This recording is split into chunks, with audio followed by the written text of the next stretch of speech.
Welcome to the World United. Welcome to the World United. Big introduction to Monica Smit. Now, Monica's been on the front line of Australia's fight for freedom since August 2020, when recently and internationally recognised as Australia's first political prisoner. Monica spent 22 days in solitary confinement for refusing to sign the draconian bail conditions. The conditions were appealed and revoked, and she's now free to continue her work, thank goodness. Monica founded an organisation called Reignite Democracy Australia, which now offers a business directory, social media platform, and 100 community groups around the country, and keeps Australia informed every day with current news, headlines, and resources. Monica's also working with political parties who respect human rights for this upcoming federal election. So a big welcome to Monica Smit.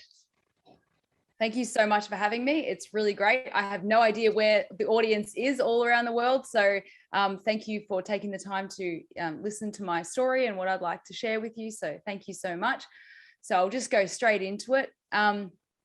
Look, the video that we tried to play is an official SOS from Australia. And the point of it the main reason is to actually raise awareness of what's actually happening in Australia. So especially in Victoria, if you try to protest during lockdowns, it is actually like an actual battlefield. The police have guns that they shoot rubber bullets with, and also tear gas bullets, and they shoot them indiscriminately. Children, elderly women and men. They snatch rosary beads out of people's hands, praying on the ground.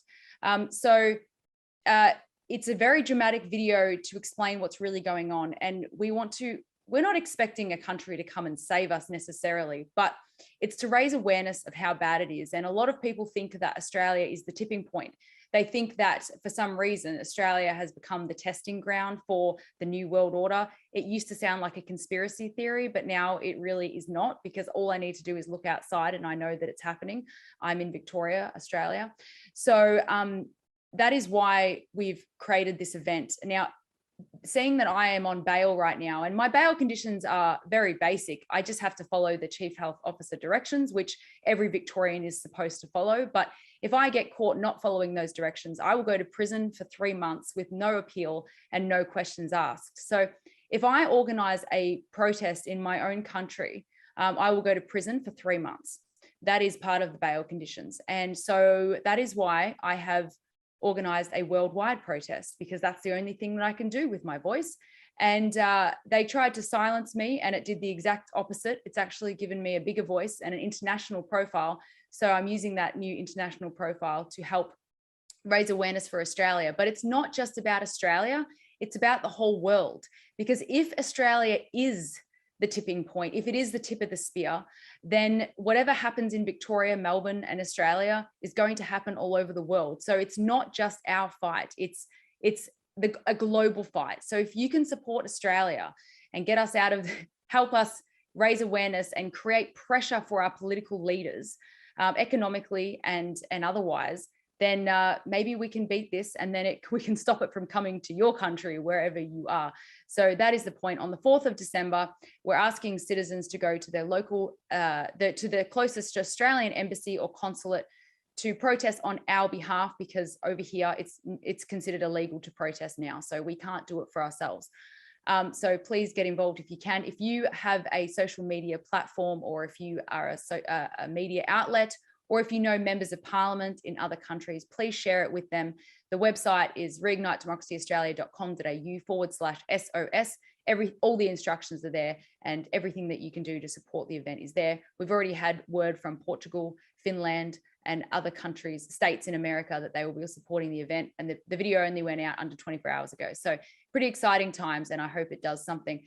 I'll move on anyway. About that is, I will talk about the pandemic legislation that's coming in Victoria. So basically the only way that they can do the things that they're doing, and I promise it will end on a hopeful note, I promise, but the only way that the government is doing what they're doing, especially in Victoria, is because of the state of emergency legislation. It basically gives leaders the opportunity to be lazy leaders because they don't need to do any checks and balances. They don't need to cross their T's or dot their I's or ask anyone for advice on anything. They can do what they want. That's what also gives the police an unfortunate scenario where they feel like they have to enforce corrupt policies. So the state of emergency ends on December the 15th. So what our Premier has done, Daniel Andrews in Victoria, is he has proposed new legislation, which is permanent pandemic legislation. That's the name of the bill. It says it all right there. So basically, if the state of emergency ends, he no longer has the power to enforce the things that he has. He no longer has the power to put people like me in prison for 22 days. And he no longer has the power to use rubber bullets on innocent protesters. So he needs this new legislation. It has already passed the lower house and it's going to the upper house on the 16th of November. And let me just read to you one part of the bill that I find the most concerning. If this bill goes through, and 16th of November is when it's going to vote, a pandemic order can be made to restrict movement, stop people from working. That's not the most shocking one. I'm going to change that, sorry, but that is still shocking. Allows targeting of a group of people according to their characteristics, attributes, or circumstances. And also allows for detention of a person and can be fined up to $90,000 or face 2 years in jail if they refuse to comply. So basically, based on my characteristics, attributes, or circumstances, which there is no definition of what that means and what is considered to be a good character or a bad character, I could be detained for 2 years if I do not comply with whatever pandemic law Daniel Andrews decides to make. If there is a cough in Finland, Daniel Andrews could claim that we are in a potential pandemic situation in Australia, and he can detain people like me. He can also suspend elections if he thinks that it's a public health risk for people to go out and vote, for example. And if voting goes online, obviously that's going to cause a lot of problems with fraud. Now, the concern for Victoria especially is anyone who's been protesting over the last year or so and has gotten a COVID fine. Sorry, but they're on a list. Again, I'm not a paranoid person and I'm a very hopeful person, but I'm just saying it how it is, because sometimes we have to be real, even if it's difficult. But they'll be on a list. Anyone who's associated with activism against the narrative will be on a list. And Daniel Andrews can order for all of them to be arrested and detained and even forcefully tested and injected with medical substances against their will. That's in the legislation, okay? Now, the positive thing is I don't think it's going to go through. So that's good. And I think that Daniel Andrews is so arrogant and he lives in a glass house that he doesn't realize he's actually telling the world his dictatorship dreams. He's putting it on paper. He's putting his dictatorship communist dreams on paper. And I think it will be his undoing because it's right there in black and white. The world can see. And so I think it's going to be his undoing. I already said that, but I'm really hopeful this bill won't go through. But the reason I'm being dramatic is because of how far he is willing to take it. And this is the place that we live in. You know, I know hundreds of people who are leaving Victoria before the 16th of November because they are so frightened. So that's just the state of situation. Now, I obviously went to prison for 22 days in solitary confinement, no sunshine, no breeze, no nothing. Although I was treated quite well and I was safe and warm and comfortable, it was fine.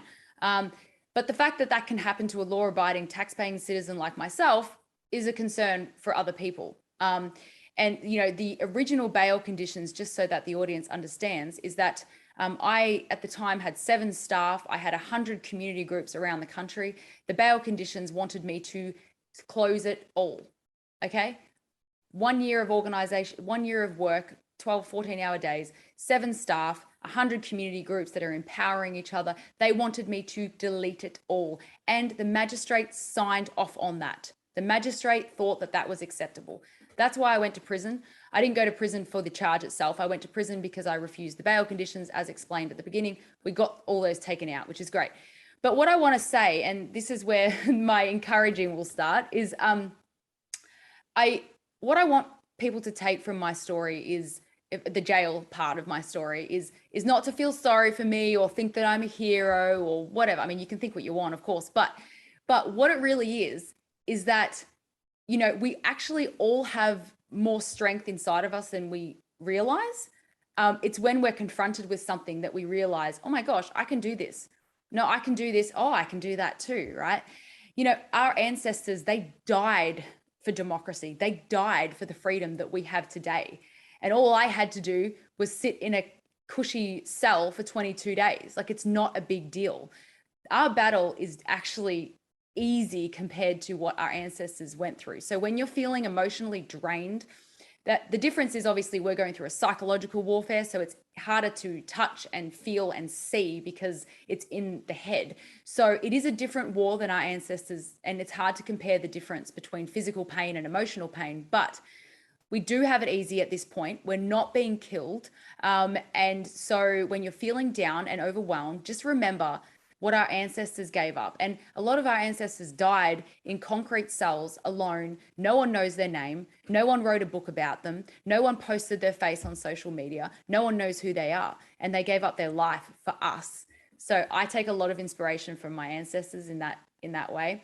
And, you know, my grandmother, you know, she hid Jews in the basement, you know, so it's in my blood, and it's in a lot of our bloods as well, if we search far enough. But basically the point I'm trying to make is that I was given the opportunity to make that stand. Okay. It was forced upon me in a way that I couldn't sign those bail conditions. So I got given this, I was blessed to have this opportunity to make a stand for Australia and for the world to see how ridiculous Australia has come to imprisoning people like me.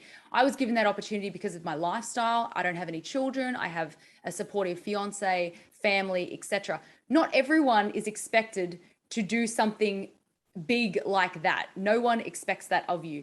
But within yourself, within your own state of life, children, work, etc., you can definitely do more than you're doing right now. And the last thing I want for you to feel is, if, let's say, the world does go to absolute chaos and people like me are in prison and all the people on the list are in a concentration camp, worst case scenario, I don't want you sitting there thinking that you could have done more, because that is more painful than pain itself.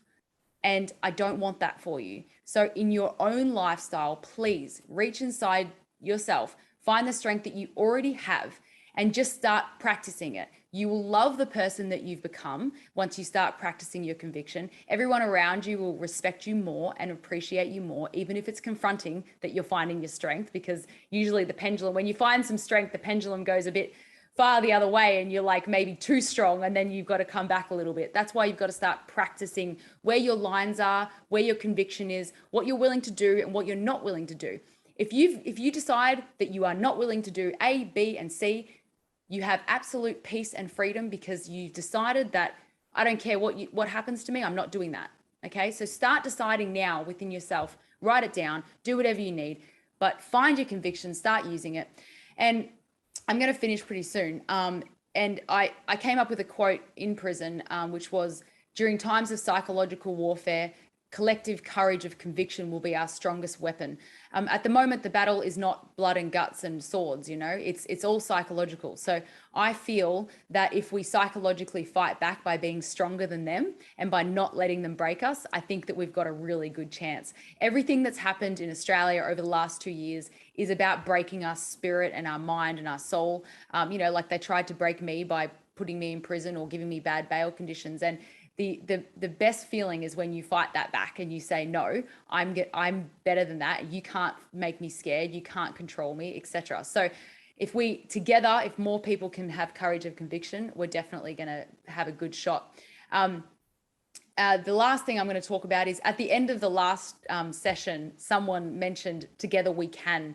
It was talking about, you know, working together or finding like-minded people. And Reignite Democracy Australia is actually launching a new campaign next week called Together We Can. And there's going to be stickers and flyers and letterbox drops. And the point is that there's going to be a page on the website that has all the Australian groups around Australia from all different industries, Telegram groups, websites, resources, unions, lawyers, etc. it's going to be a messy page because there's a lot of groups, but it's going to be a place where people can come together and find what they need. And it also shows that we are working together. That is the next step for the freedom movement, is finding a way to actually work together in unison and spread the same messages around all of our platforms. And I can guarantee you that that is absolutely happening. So look, that's pretty much the end of my part. But yeah, if you want to follow Reignite Democracy Australia, the website is there. Just subscribe. We send news emails 5 days a week, Monday to Friday.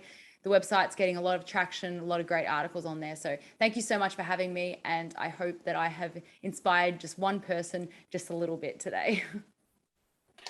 Absolutely wonderful, Monica. And I'm sure it's inspiring many people in many ways, and particularly putting all the resources together, because that's normally, as we were talking about before, when we are a bundle of sticks, we are much stronger. So having resources certainly allows people to find the similarities in each other.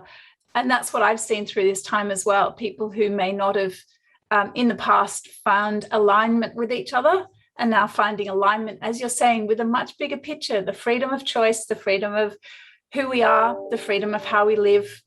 And I think that's really powerful, to have the conversations so that then lead to action. So I love that.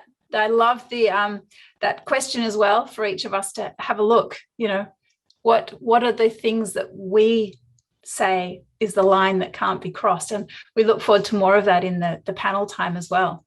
So greatly appreciate it, Monica. And also that video, we'll make sure that's available too as a link from the Global Transformation Festival. If that's okay, we'll put that link on YouTube so everyone can watch it with all the volume present.